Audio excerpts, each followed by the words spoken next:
Pajing mundur sukmeng jana jagat nata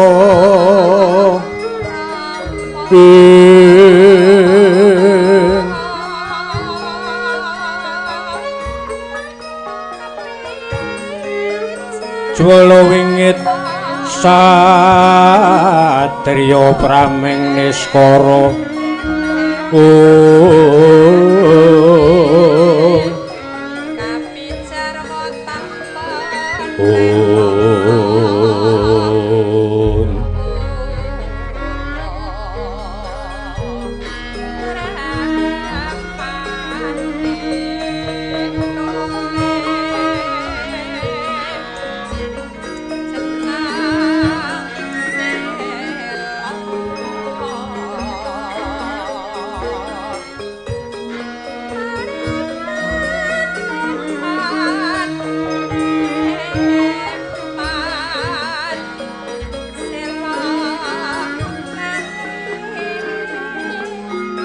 Sukurata kadibiyeng parawigeng paragya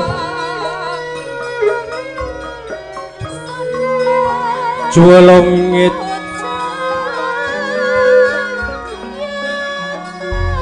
sekti sura pratama tan gura godha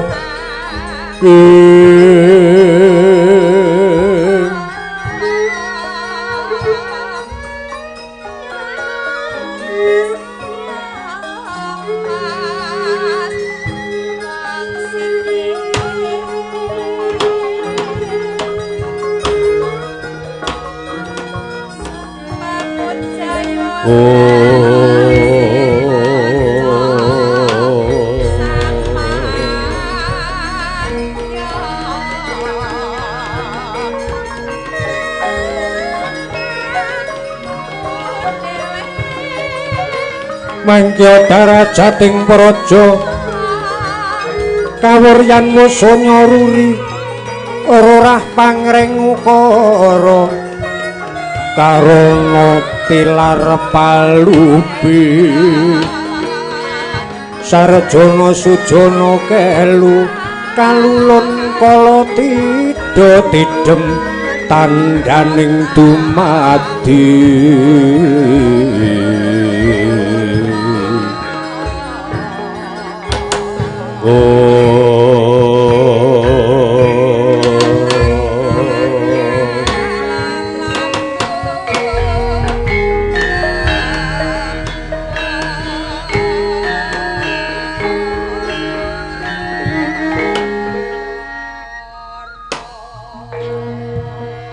Bung ilahing awik namastu namasidam awik namastu silat mring yuwang jagat karana Surantandra kawisesaning bisana sono sinawung langen wirapa estu maksih lestantun lampahing Buddha jinantur tutur katula tetela tulat mrih labdeng paradya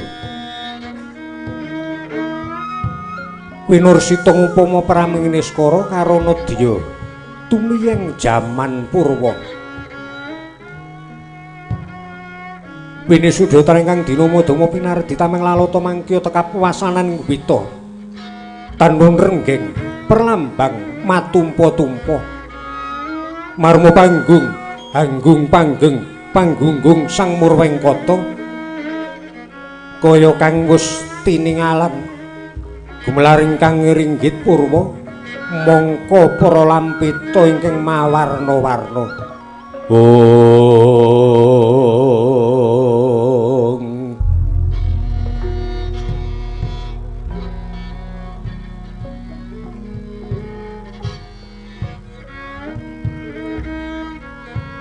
Kocap ingkang kinarya wigatining carita mewah ingkang kinarya Hamurwani nenggih punika warnanira adeging negari ing Astina. Ya sinebat negari Gajahhoya, ya negara Liman Benawi, ya kasebut negara Kuru Janggala.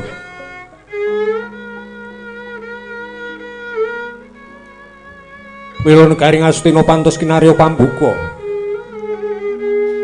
Awit pranyata negara Ngastina negara ingkang panjang punjung pasir wukir Allah jinawi gemah ripah karta tata turaharja. Basa panjang tegese dawa punjung tegese dhuwur. Sepira ta yen ta cinengkala dawaning praja tuwin inggiling negari. Sayekting namung panjang dawa pocapane punjung luhur kawibawane.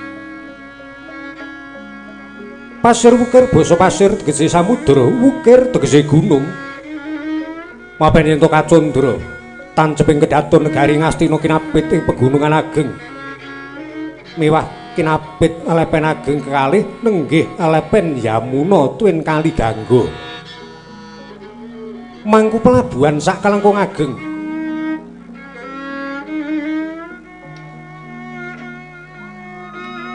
Mila candraning nagara uga nyandra kawontenaning pasabinan ingkang Allah jinawi. Allah tulus kang sarwa tinandur dadi payu kang sarwa tinumbas.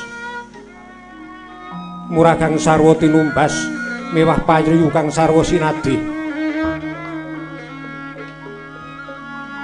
Mewah pasabinan ing nagara Ngastina mujudke lemah ing ketumpangan banyu. Mila sak kelangkung subur kawontenanipun temah apa ingkang dipun tanem bisa tuwuh ijo raya-raya.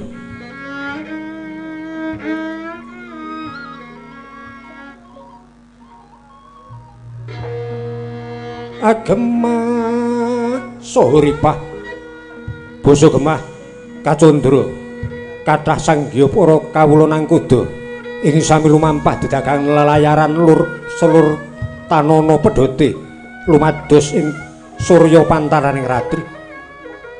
Dene basa ripah kathah para kawula ingkang sami cumandha wonten ing nagari Ngastina ketingal eca manahing para kawula alit. Awit saking kathahing para kawula ingkang sami ngayom wonten ing nagari Ngastina temah anggenira sami ngedekaken Bali Wisma ketingal jejel riyel tepung tritis adu cukit tumpang blandar. Ora mung kaliyan papan jembar temah ketingal rupak awit saking rejaning praja tuwin awit saking kathahing para kawula ing sami ngayom ngeyup marang kamuktene wong agung ing negara Ngastina. Dene tegese karta raharja basa karta. Awit para kawula ing karang padisan, para among tani, para among narakisma ketingal sregep wekel mungkul anggenira nggarap tegal pesawat. Kani nindakaken pangandikaning para satriya winasis babagan ulah tetanen, nindakaken panca pambudidaya sak panunggalane. Temah pratitis anggenira nindakaken among narakisma.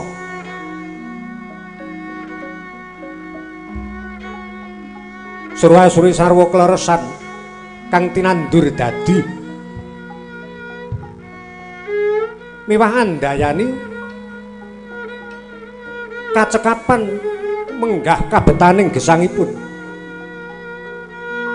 Dene tegese Harjo awit sangya para kadang senara medhak dhateng para mantri Bupati Nayaka Praja. Sumrambahipun dhateng sedaya para kawula.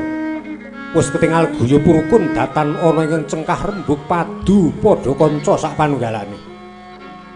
Ketingal gumolong ciptane manunggal rasa lan karsane miwah datan kesupen nengenaken anggenira sami gotong royong.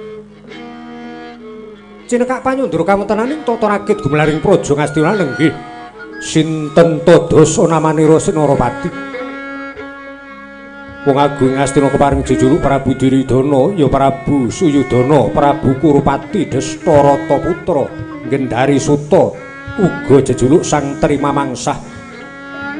Nujuri sajuga kepareng miyos Siniwaka.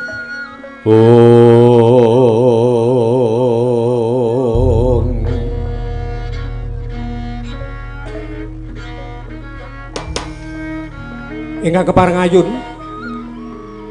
anenggih punika Sang Ryana Patih Harya Sengkuni ya Patih Harya Suman lenggara mengkaraken nujung ing Astina Dayang Durna ya Sang Resi Kumbayana sinabetan pisuwaning Sangya para mantri Bupati Nayaka blabar pisuwane engga dumugi wonten madyaning tratak pagelaran inggih wonten madyaning alun-alun pepak andir para kawula. Rerengganing busana kang sampeyan angkil dumados saking sloka miwah sesotya mawarna-warna kasorotan perbawaning Sang Hyang Pertogopati katon pating pancurat pating palancur kaya alas karembun mangsa riku sing dungkati tiwanci Senarendra medhar sabda pusaka ageng munya marambah-rambah mecah spiring swasana jalek kanca maju kanca mendak kanca ndodok kanca jajari kanca ndodok kanca jajari medak sak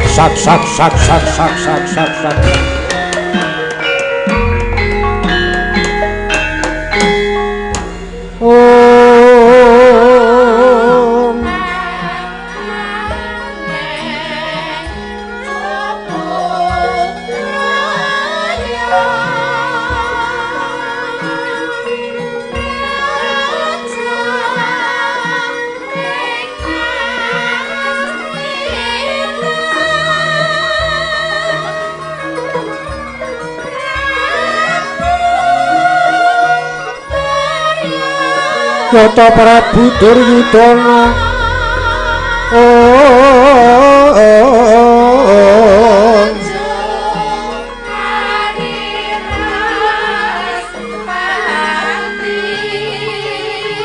Nuju Ari Respati dene Ramya Siniwaka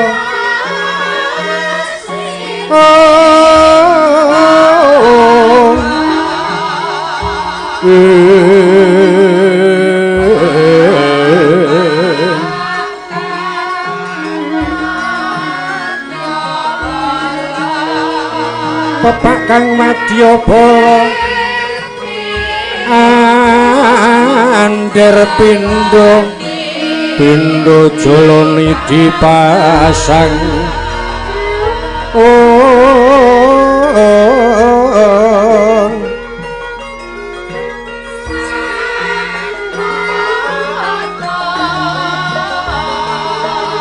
sang nata tejaning umum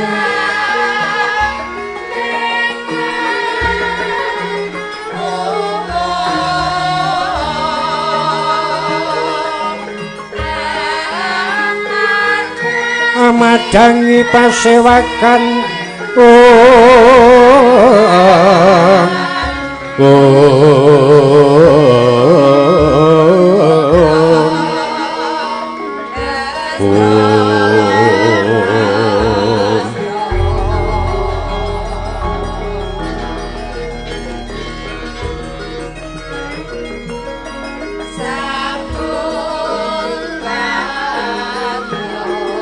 Sagung Wadya samya amari kelu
Siridina ning pasewakan busana maneka warna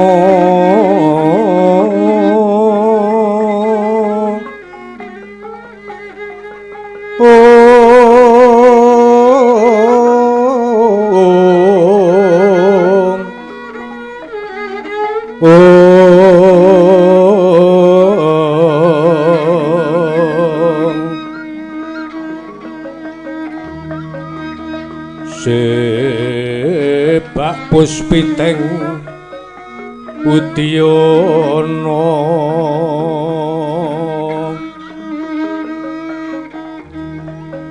miyang panjreng sarwa rukma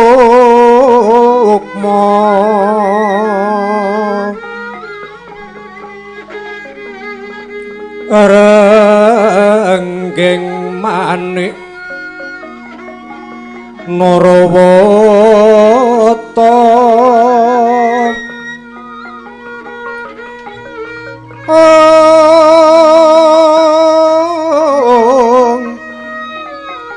abro prabanya sumirat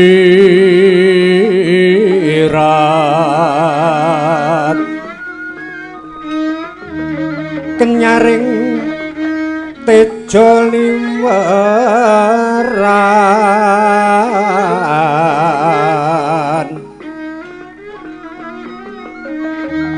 oleh reki alat sisiring dadet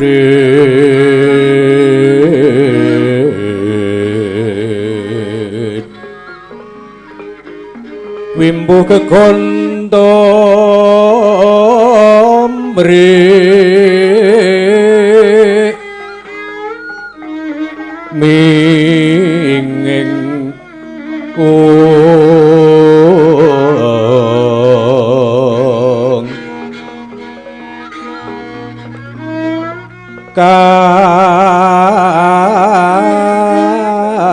katiuping mah ruto mondo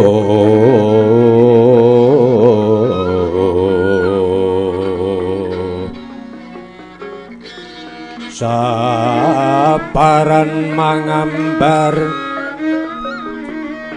kungas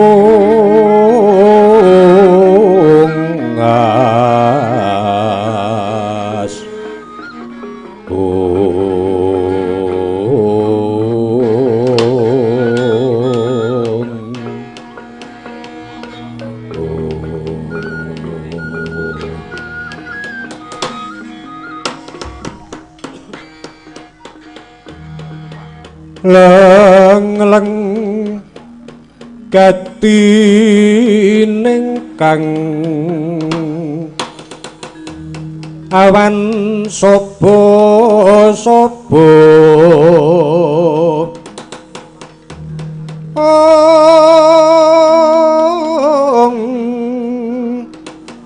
nikeng Astina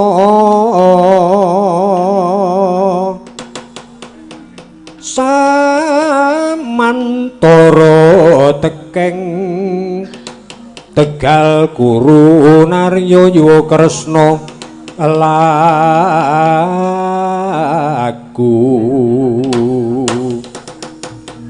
sireng Parasurama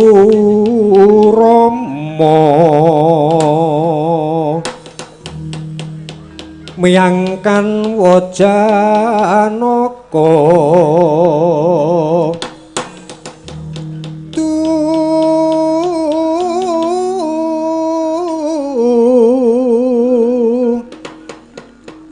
Narada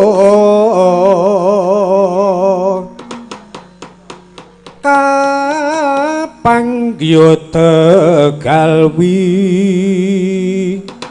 luri milu karya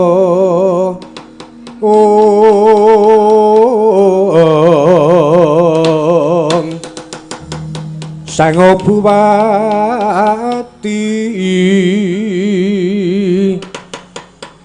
Sang Bupati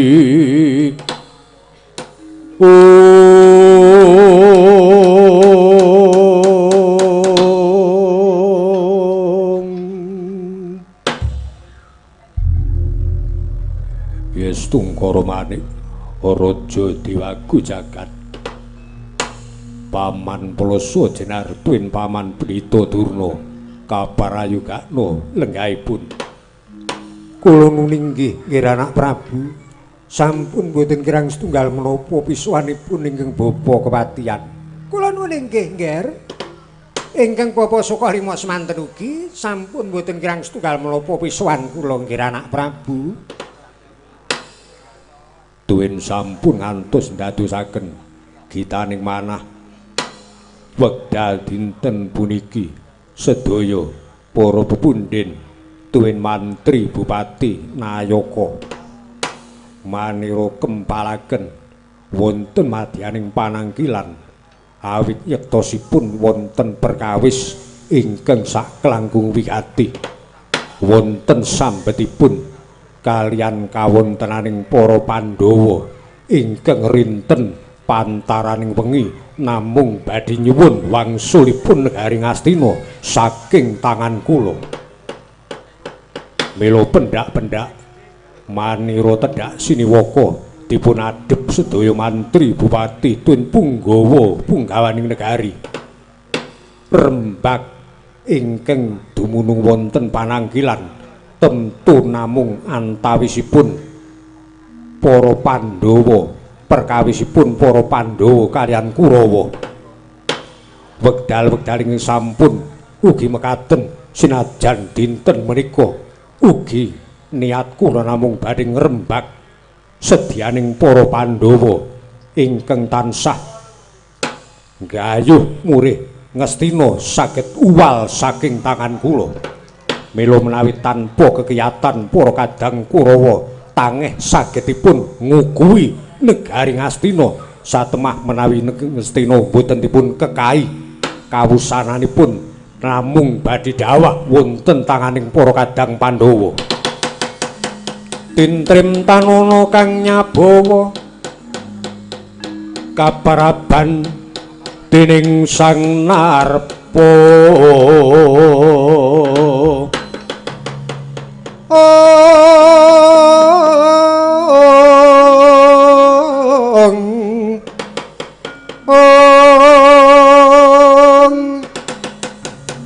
jroning panangkilan tanana sabawane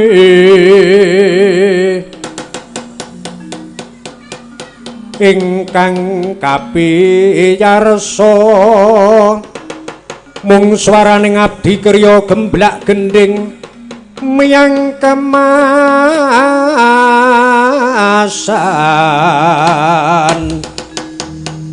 kang samya nambut karya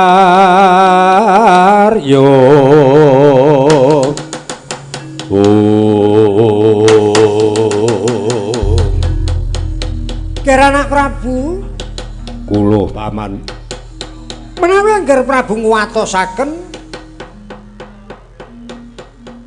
negari Ngastina saged uwal saking astanipun Anak Prabu tuwin para kadang Kurawa sedaya nggih menapa dipun keparengaken upaminipun ingkang bapa badhe caos indhaking kekiyatan tumraping Sata Kurawa caranipun kados pundi ngaten nggih estunipun namung dereng kemawon kula matur kula menika sejatosipun gadah sawung kalih kagungan sawung kalih kula nuwun inggih nggih Kakang Durna pripun dicuni Anggir Prabu Duryudana niku menggalih kekuwataning Praja Ngastina kok sampean malah tawa jago niku pripun kok tawa jago ha niku wau sawung kalih sawung niku rak jago to sing kula karepke niku jago kekuatan ya wujude iki apa menungsa apa buta ngoten ora kok sawung jago pitik niku mboten oh kula kira nek pitik sing mangkurung teng kidul pendopo. Ah mboten niku. Nika minggu jagane nek ana rontogan upa niku. Upa kok nganti rontok sampean. Lho tegese iki ibarate paribasane ngoten. Wong kala mangsane wong iki sok ndituran sego atimbangane apa mongko nek miturut wong-wong kuna niku nek guwang sego niku ora kena. Mula sego ki aja diguwang ben iso kepangan nek pancen wonge sing di omah ora tegel mangan pamane wis rada wayu amene dikekke ingon-ingone apa pitik kucing. Ngen kula niku kucing nggih akeh sakniki. Sami ngen kula. Nyai Patih niku sakniki karo kucing senenge ra jamak. Kula mulih saka nyambut gawe niku ora dopeni malah kucinge sing dopeni. Ampun nggih kudu nrimo. Lah nggih kudu ngoten niku sawung pitik. Udu sawung pitik ning sawung menungso. Nggih anak Prabu, kula paman. Kula menika gadah sawung kalih wujudipun denawa. Denawa. Inggih. Naminipun Kalanjaya kalian Kalantaka. Menika badhe kula suwitakaken wonten ngersanipun anak Prabu supados dados kekiyatan tumraping Praja Ngastina. Menawi mekaten barayogipun timbalana Kalanjaya Kalantaka badhe manirasaraya numpes para kadang Pandhawa. Oh inggih, setika ngestaken dawuh. Namung kemawon keparenging Bapa gentos nyuwun tulung dhateng ingkang rayi Kartomarma supados nimbali murid kula kekalih Kalanjaya Kalantaka. Kula sumanggaken. Nger Kartomarma mumpun paring dawuh Paman Durna. Enggal-enggal jeneng para aja dikangelan. Nyaketana sak caketing apa sak ceraking ringin kurung ing kana ana buta sak kloron jenenge Kalanjaya Kalantaka. Ditimbali dening Kang Raka, mula dawana iriten munggah tinggil binaturna. Nanging anggen kula madosi kados pundi. Alah Ngastina ki buta ki ya mesti mung ana loro kuwi. Ora ana liyane. Wis kana golek angger nang kiwa tengen ringin kurung mesti ana buta. Wis nika wis tak kendhawuh. Keparing nyuwun pamit madhal pasilan Koko Prabu tambah mengestu kula suwun ingkang prayitna ati-ati aji.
Menika angger anak Prabu murid kula kekalih ingkang ijem menika Kalanjaya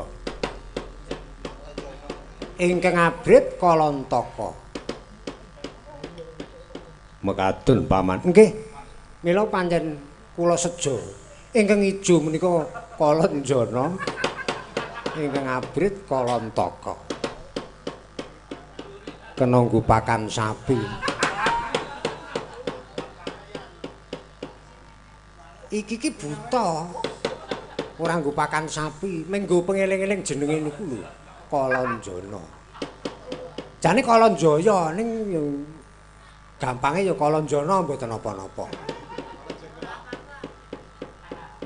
Menika nggih kula suwitakaken supados dados kekiyatan tumrapipun anak Prabu Duryudana. Sak wanci-wanci para kadang Pandhawa menika mbok menawi musik raos sing manahipun badhe nyuwun wangsulipun negari Ngastina kedah dipun tambaki. Tambak yuda ngaten. Disuwun saged nambaki peperangan paminipun para kadang Pandhawa menika kok lajeng bidhalaken para wadyabala ingkang tanpa wicalan kathahipun. Budal ngluruk wonten negari Ngastina. Ngastina sampun gadah kekiyatan. Kejaba negara Ngastina menika kadang Kurawa tesih kathah. Sinajan wawunipun 100 nanging ingkang tumut kontal dawah wonten ing manca negari menika sawetawis kathah. Pinten jejune sing melu kontal rikala jaman Pandhawa Traju biyen? Antarane 16. Sinten mawon sing kula kelingan nggih ming Anggir Bugadenta, Gerdapati, Wersaya, Patiwersaya, Windantini, Nara Nurwenda. Liyane lali kula karang biyen ya isih cilik-cilik kok. Ning ming kadang Kurawa kabeh. Ming kadang Kurawa kabeh. Oh, nggih pun mboten dados napa. Nek jane cantrik kula ya ana sing katut. Sinten? Sogol. Oh. Kok malah Sogol barang katut. Ning jas ben pun mboten napa-napa. Menika nggih kula aturaken wonten sanganipun anak Prabu supados dipun tampi anggenipun suwita ndadosaken kekiyatan tumraping Praja Ngastina. Menawi badhe dipun paringi dawuh lajeng dipun paringi dawuh supados bombong raos sing manahipun. Kalanjaya Kalantaka. Wah, wonten pangandika ing adhawuh. Oh, wonten pangandika ing adhawuh. Aja kaget rasaning ati kowe tak timbali. Miturut pangandikane Paman Durna kowe nedya disuwitake ana ngersaku tak tampa suwitanmu. Wah, matur sembah sewu nuwun. Wah, matur nuwun. Dipun tampi anggen kula suwita wonten ngersa panjenengan dalem ingkang sinuwun matur nuwun. Ora ngono kuwi, matur nuwun ngono wae. Nek ngono kaya mah kaya ngenyek. Matur nuwun. Ora penak. Ngersane ratu kok temuan. Matur nuwun ngono. Oh inggih. Nggih, derek dateng Stika. Kowe iki dadi ora celemongan. Kena celemongan ki nek le dadi kawula ki wis rada suwe. Ngenyak-nyak pengarepe bareng ora apa-apa. Nek anyar ki kudu ya golek alem ngono lho. Oh nggih, Stika. Dipun tampi nggih. Kula tampi. Wah, aduh, bingah raos sing manah kula. Matur nuwun. Mau omah melu-melu lali kok ya suwe-suwe tak rungokke kaya kepenak temen. Nggih, nggih, menawi sampun dipun tampi lajeng badhe pun dawuh menapa? Wanter dawuh timbalan ingsun. Kowe kudu bisa mateni para kadang Pandhawa. Apa kira-kira kowe saguh? Kados pundi bapa Penembahan Durna? Saguwana, nggih, saguwana. Wis ta saguwana. Nek kowe saguh minangkani dawuh dalem ingkang sinuwun sesuk kowe iso kelakon mateni para kadang-kadang Pandhawa. Oh, kowe arep njaluk apa nyuwun ganjaran apa? Mesti kelakon diparingi karo ingkang sinuwun. Dasare kowe buta wis akeh umurmu ning kowe urung duwe bojo ora. Kula nuni nggih. Nek kakang kula niki mpun tau duwe bojo. Wes ora omong-omong. Oh, duda kowe iki ya, Ju. Nggih, Re. Oh. Nek sing Kalanjana wis kowe urung duwe bojo, dereng nek kula ketak sepisan niku dereng. Lah kok urung duwe bojo wis ngono gedene. Kantenan pikir niku nek gelo ngeten iki. Kok gelo kepiye to? Wau niku jane tau nyenengi bocah ning mboten kelakon terus nggih terus gelo terus kula mboten gelem srawung karo liyane. Cang ndi sing kok senengi mbiyen jonalan riku. Oh. Ning ora kelakon nggih mboten kelakon. Pun gedhisikan tiyang. Gedhisikan wong endi? Kali Negara. Oh.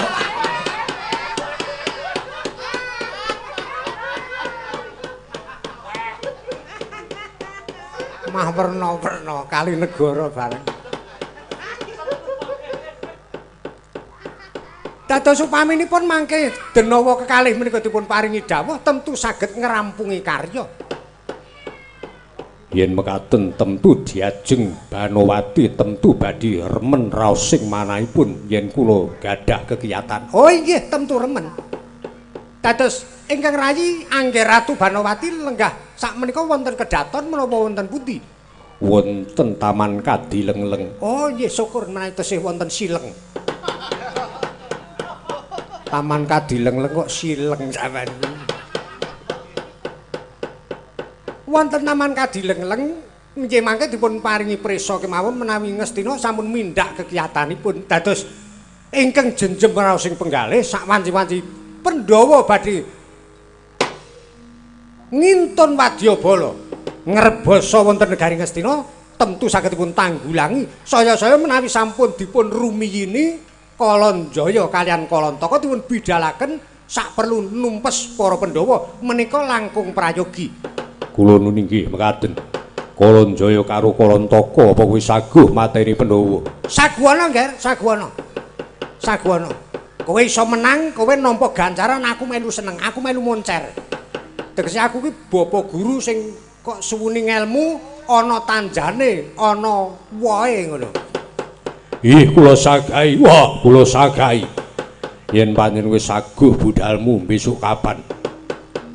Benjang-benjang ngentosi menapa wekdal dinten menika ugi kepareng kula nyuwun pamit. Oh, nyuwun pamit wekdal dinten menika. Pandhawa badhe kula sirnakaken. Ya ingkang prayitna ngati-ati.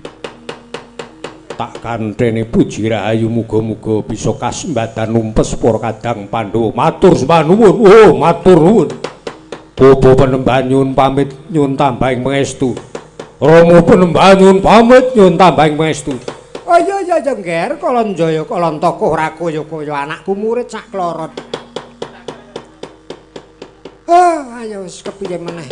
Rening kowe wis nampa dawuh kapitayan saka ngersane Kang Sinuwun, tegese kowe wis mundi amanah.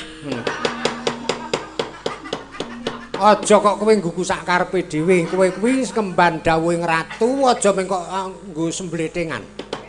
Kudu kok tindake sing kanthi tenan.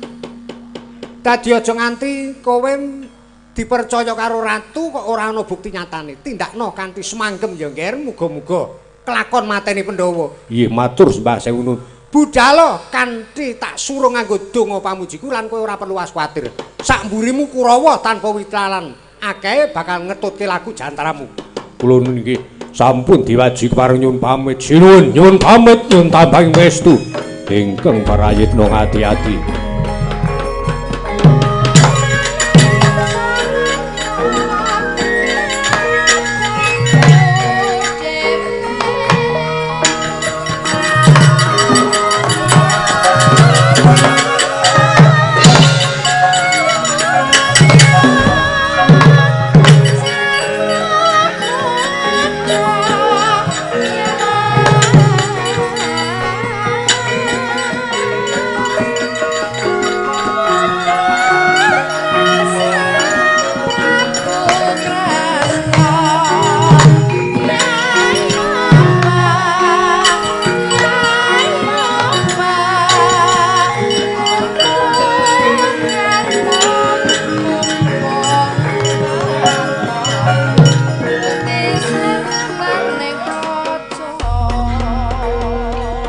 Bidalipun Kalanjaya Kalantaka sampun lega raos ing manah kula mewah sampun boten wonten ingkang manira dawuhaken mila manira nedya kundur angedatun mangsa borong bodholing pisuwanan tuwin budhaling para wadyabala ingkang sedya ngayap lampahipun Kalanjaya Kalantaka paman Sengkuni.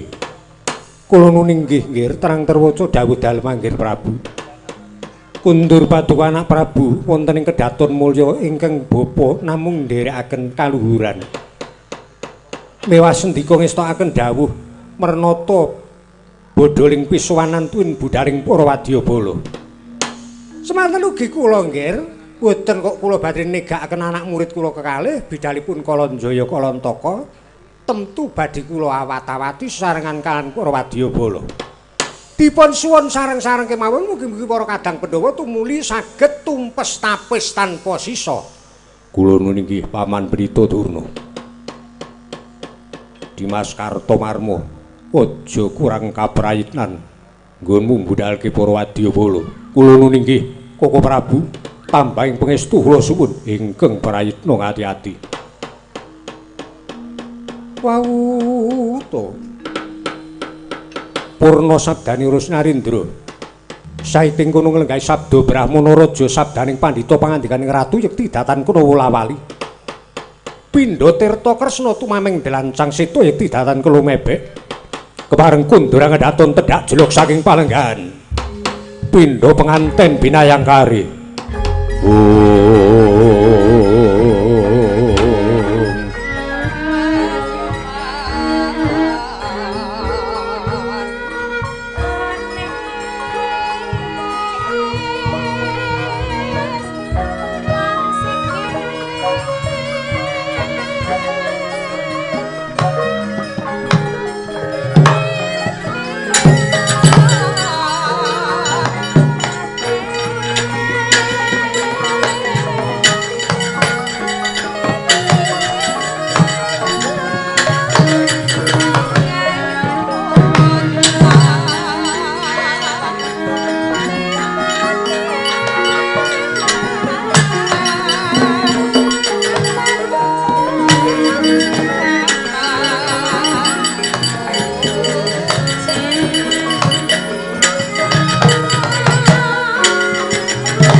Wus kundura kedaton Narendra Ngastina Prabu Duryudana datan kacarita ingkang wus lerem prayogi wonten telenging dalem ageng Prabayeksa. Teka mangkono Kalanjaya Kalantaka ingkang wus nampa dawuh supados merjaya para kadang Pandhawa. Sigra mawa gita anggene lumampah bidal nedyang ngupadi para kadang Pandhawa. Sakwingkingipun Kalanjaya Kalantaka prajurit mangewu-ewu prajurit Ngastina ingkang sami ngombyongi tindakipun utusan kekalih wau. Tumangkon yen sinawang saking Mandarawa katon rantap-rantap budaling para wadyabala saking nagari Ngastina ingkang sami tut wuntat lampahipun Kalanjaya tuwin Kalantaka sigra mangsah mampahanut wirama.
Kanca prajurit Piye, Jo? Piye?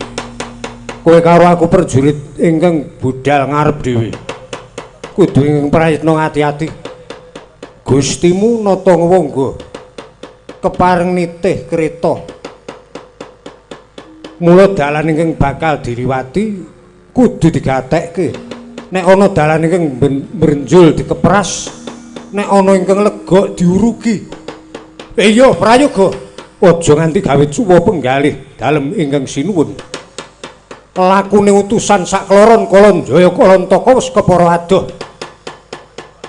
Mbok menawa ketok nggone adreng nedya daya-daya mateni para kadang Pandhawa. Kowe karo aku ingkang kudu tansah caket para Kurawa ya kudu ingkang prayitna ngati-ati.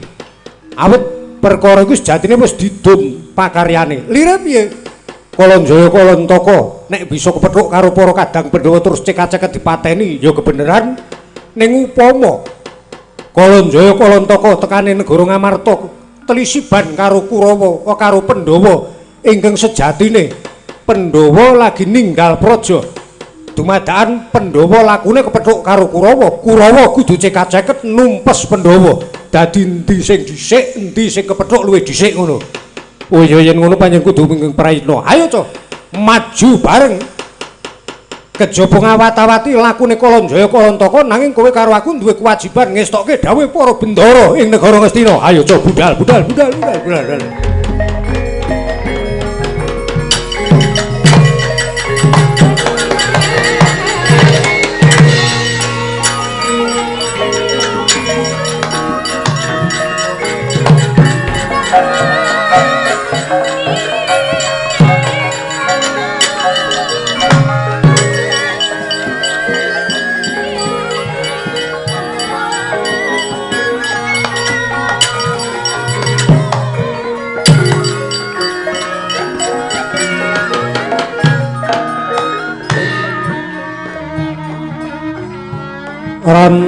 Rantap lakuning para wadyabala saking nagari Ngastina ingkang ngombiongi budale buta kekalih nenggih Kalanjaya tuwin Kalantaka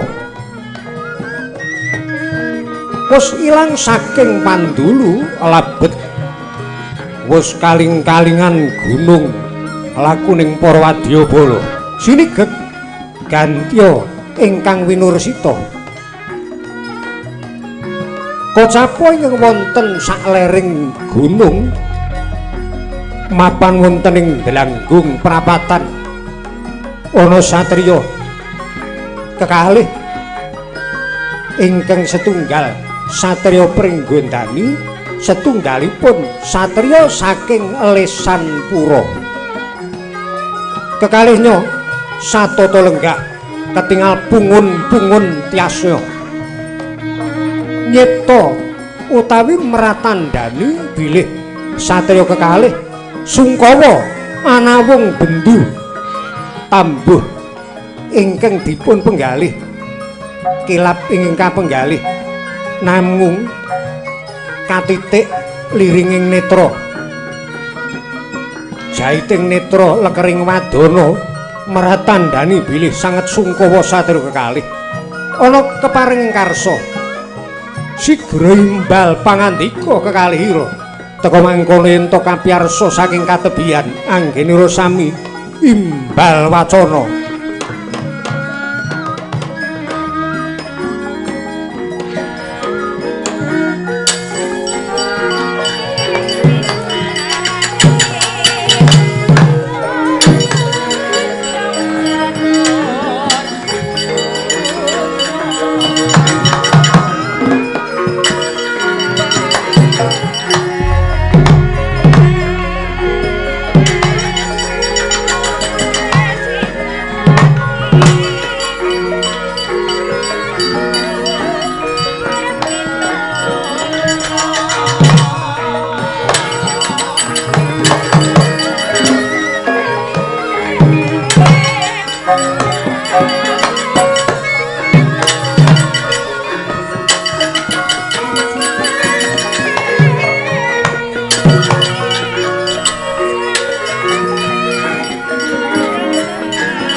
Tata lenggaira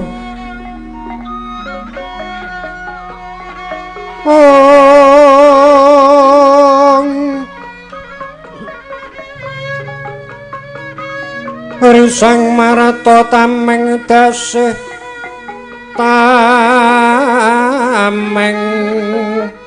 dasih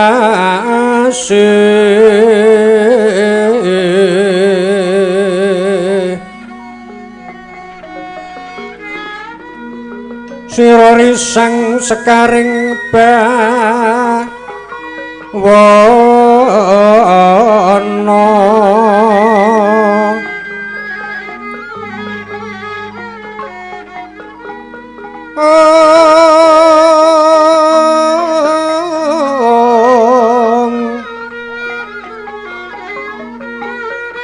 kang lagi lelana brata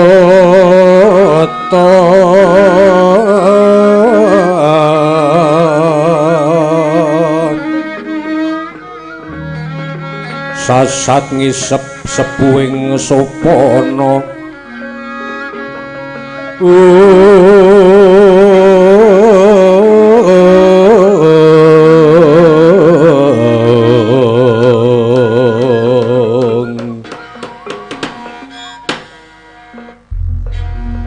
Nuwun mangke to Paman Setyaki. Nuwun kados pundi Anggir Gatotkaca? Sanget kuatos raos ing manah kula menawi kengetan dhateng murcanipun Eyang Ratu Kunthi Talibrata. Kula kaliyan para putra-putra sedaya mewah kepetang Paman Setyaki ugi nampi dawuh supados ngelacak icalipun Eyang Ratu Jimat, nanging imanipun ingga dumugi spriki dereng saged pinanggiya kaliyan kawontenanipun Kanjeng Eyang Kunthi. Mila ing saing menika prayogining lampah ing kedah dipun tindakaken kados pundi Paman Setyaki? Inggih, Ger. Menawi saking petang kula murcanipun Bibi Kunthi Talibrata menika pancen kados ngelok-eloki. Awit nyatanipun para putra-putra Kadang Pandhawa ugi sedaya para prajurit sampun dipun sebar ngubengi jagat ewa semanten engga dumugi spriki dereng saged manggihaken papan lenggahipun Kanjeng Bibi Kunthi Talibrata. Mila saking menika menawi saking pumanggih kula Anggir Gatotkaca kaliyan ingkang bapa nglajengaken lampah pundi papan ing sampun ate dipun datengi kasunyatanipun boten wonten mriku inggih dipun caketi malih nanging sakiwa tengening papan ingkang sampun ate dipun ambah. Mbok menawi cara tiyangipun ngangsak dereng tapis cara tiyangipun niti prisa kawontenan dereng saged kanthi waspada saestu. Mila lajeng dipun upadi malih engga saged manggihaken lenggahipun Bibi Kunthi Talibrata.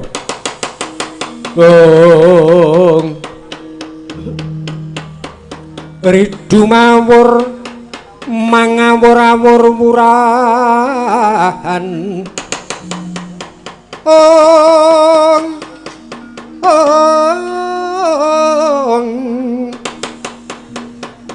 swaraning ngajurit gong beri maguru gongso tetek kaya butulo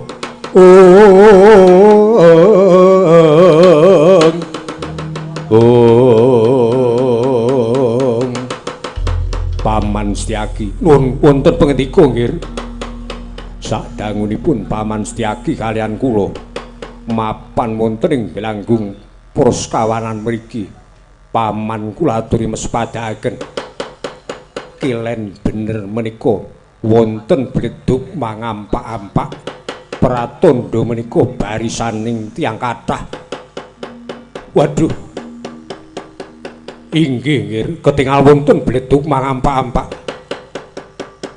Prayoginipun kados pundi Paman Setyaki? Rening kula kaliyan Anggir Gatotkaca menika nedeng-nedengipun nampi dawuh ngalacak linggaripun utawi mendranipun pepunden. Mila sampun ngantos kula kaliyan Anggir Gatotkaca menika dipun bebingung dening kawontenan ingkang tundhonipun malah ndadosaken randhat sagedipun manggihaken Bibi Kunti Talibrata inggih ingkang eyang Kanjeng Ratu Jimat swawi dipun sidikaken prajurit menika saking pundi sedyanipun menapa menawi sedyanipun sae inggih syukur bagya sewu ngiras pantes kula kaliyan Anggir saged nyuwun prisa dhateng lampahing prajurit mbok menawi wonten ingkang sami kepanggih kaliyan linggaripun utawi tindakipun Bibi Kunti Talibrata yen mekaten kados kasinggihan Paman. Inggih, nggih. Mila suwawi lajeng pun papakaken monggo kula dherekaken Paman Setyaki.